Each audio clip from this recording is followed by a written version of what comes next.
Hello friends, आपका स्वागत है यूट्यूब चैनल डिक्टेशन क्लब में। आज का डिक्टेशन आनंद मासिक पत्रिका अंक 34 से लिया गया है, जो कि विभिन्न स्पीड में होगा। 80 शब्द प्रति मिनट, 90 शब्द प्रति मिनट, 100 शब्द प्रति मिनट और 120 शब्द प्रति मिनट। आप अपनी गति के हिसाब से डिक्टेशन की गति चूज़ करके डिक्टेशन लिख सकते हैं। इसके अलावा इसकी पीडीएफ अगर आपको अलग से चाहिए तो नीचे डिस्क्रिप्शन बॉक्स में टेलीग्राम की लिंक मिल जाएगी। आप वहां से टेलीग्राम चैनल ज्वाइन कर सकते हैं। और आपको हमारे डिक्टेशन पसंद आते हैं तो वीडियो को लाइक ज़रूर करिएगा और चैनल को सब्सक्राइब कर लीजिएगा, ताकि भविष्य में आने वाले डिक्टेशंस आपको मिलते रहें। साथ ही डिस्क्रिप्शन बॉक्स में आपको और भी प्लेलिस्ट की लिंक मिल जाएगी। तो ज़्यादा समय ना लेते हुए डिक्टेशन स्टार्ट करते हैं। डिक्टेशन स्टार्ट होगा 5 सेकंड के बाद।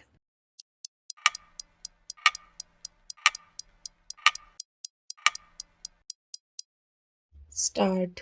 महोदय, 11 तथा 13 मई को भारत के माननीय वर्तमान प्रधानमंत्री के निर्णयानुसार पोखरण में परमाणु विस्फोट की घटना स्वतंत्र भारत के इतिहास में तो महानतम है ही, 20वीं शताब्दी के इतिहास में भी महान घटनाओं में से एक है। पूर्व प्रधानमंत्री के पोखरण में किए परमाणु विस्फोट को देश लगभग भूल चुका था तथा उस समय देश की सुरक्षा की वे भयंकर परिस्थितियां भी नहीं थीं जो आज देश के सामने हैं।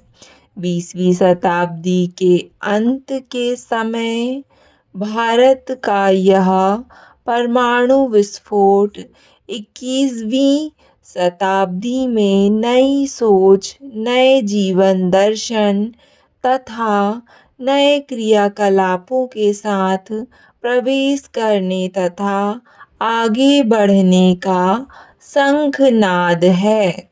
यह इतिहास का ऐसा मोड़ है जो सैकड़ों वर्षों में कभी होता है।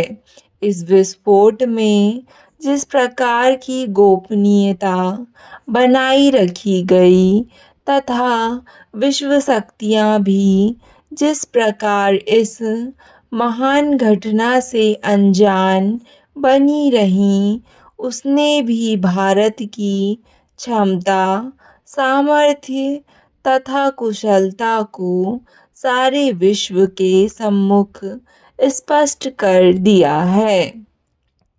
संसार की दृष्टि में साधुओं और सर्पों का देश भारत आज विश्व का परमाणु शक्ति संपन्न देश बन गया है तथा संसार का ऐसा छठा देश है जिसने अपने ज्ञान विज्ञान तथा स्वदेशी साधनों से परमाणु शक्ति पर अपना अधिकार तथा नियंत्रण स्थापित कर लिया है। इस महान घटना ने न केवल भारत की जनता का माथा ऊंचा किया है तथा देश के प्रति प्रेम एवं गर्व उत्पन्न किया है, बल्कि प्रवासी भारतीयों ने भी गर्व और स्वाभिमान का अनुभव किया है। श्री वाजपेयी के निर्णयानुसार हुए इस विस्फोट ने सारे विश्व में हलचल उत्पन्न कर दी। इसके समर्थन और आलोचना के वक्तव्य तथा लेख प्रकाशित होने लगे तथा मीडिया में चर्चा का सबसे प्रमुख मुद्दा बन गया। लेकिन एक आश्चर्य की बात यह हुई कि हमारे साहित्यकारों ने इस घटना पर कोई विशेष प्रतिक्रिया व्यक्त नहीं की, तो अखिल भारतीय हिंदी परिषद दिल्ली प्रदेश ने निर्णय किया कि साहित्यकारों के बीच इस घटना का विश्लेषण किया जाए तथा यह तय किया जाए कि साहित्यकार की क्या भूमिका हो सकती है। साहित्यकार यह जानते हैं कि देश की सीमाएं असुरक्षित हैं तथा आतंकवाद के जरिए पाकिस्तान ने अघोषित युद्ध छेड़ा हुआ है। पाकिस्तान की विस्तारवादी नीतियां किसी भी समय हमारी सुरक्षा के लिए खतरा बन सकती हैं तथा बांग्लादेश से भी वहां के नागरिकों का बराबर प्रवेश हो रहा है। भारत आर्थिक क्षेत्र में प्रगति कर रहा है। महोदय, अखिल भारतीय साहित्य परिषद दिल्ली प्रदेश ने 24 जून को नई दिल्ली में भारत का परमाणु परीक्षण और साहित्यकार की दृष्टि विषय पर साहित्यकारों की एक गोष्ठी की। इसकी अध्यक्षता की जवाहरलाल नेहरू विश्वविद्यालय के प्रोफेसर डॉक्टर परिमल दास ने तथा विषय प्रवर्तन किया। इसी विश्वविद्यालय से अभी सेवानिवृत्त हुए जापानी विभाग के प्रोफेसर डॉक्टर सत्यभूषण वर्मा ने प्रोफेसर सत्यभूषण वर्मा ने कहा कि परमाणु विस्फोट इस सदी की महत्वपूर्ण घटना है तथा भारत ने अमेरिका की मनमानी एवं पुलिस की तरह व्यवहार करने को चुनौती दी है। यह चुनौती केवल भारत ही दे सकता था। अमेरिका ने अणु बम का प्रयोग किया तथा उसके पास अपरिमित अणु बमों का संग्रह है, लेकिन वह दूसरों को शिक्षा दे रहा है। अमेरिका की बौखलाहट स्वाभाविक है क्योंकि भारत ने उसके एकाधिकार को ललकारा है। अमेरिका, चीन आदि देश आज भी आर्थिक एवं सांस्कृतिक रूप में अपने उपनिवेश पैदा करना चाहते हैं।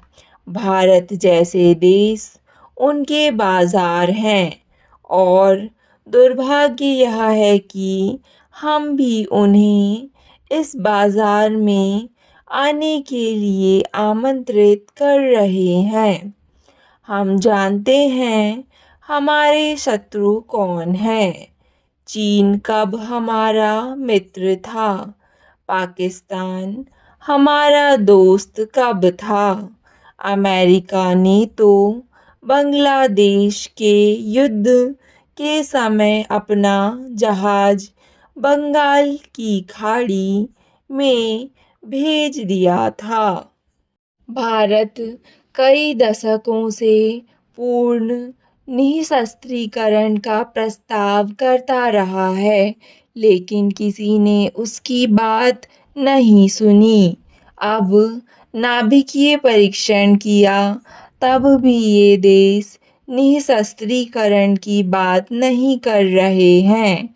ये देश भारत को घेरना चाहते हैं, लेकिन भारत ने अब बता दिया है कि यह संभव नहीं है।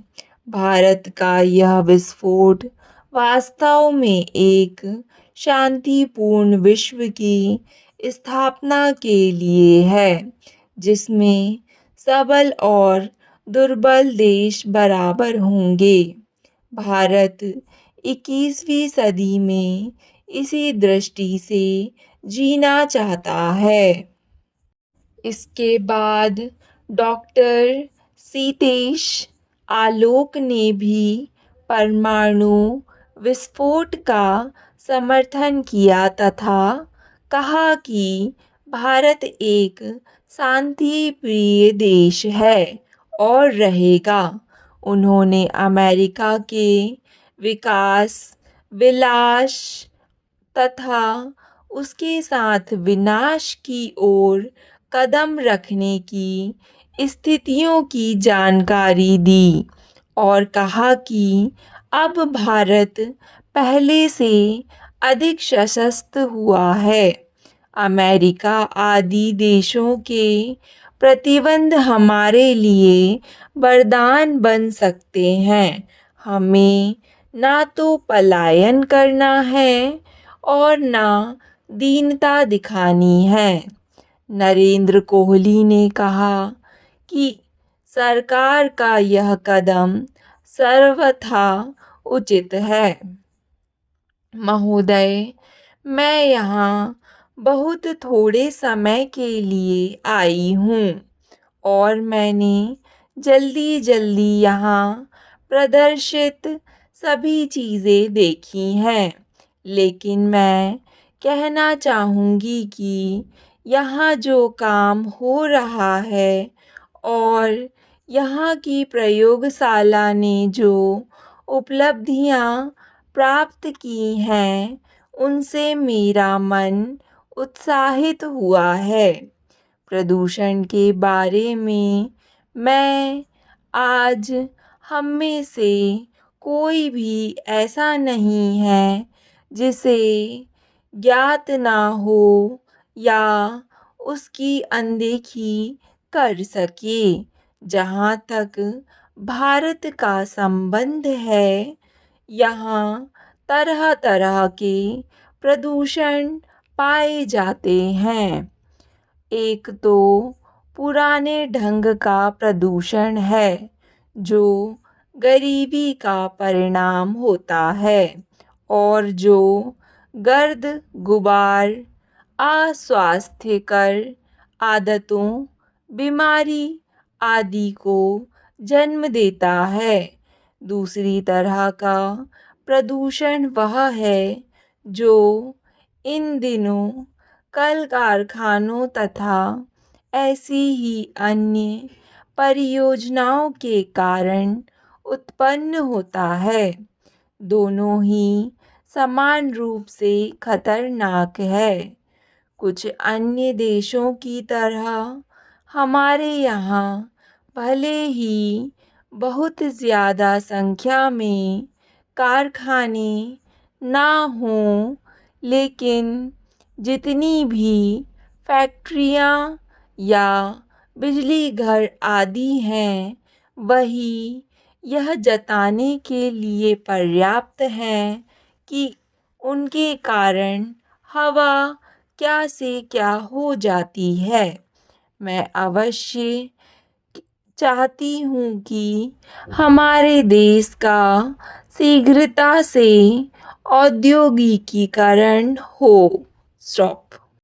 डिक्टेशन पसंद आए तो वीडियो को लाइक तथा चैनल को सब्सक्राइब ज़रूर करें। धन्यवाद।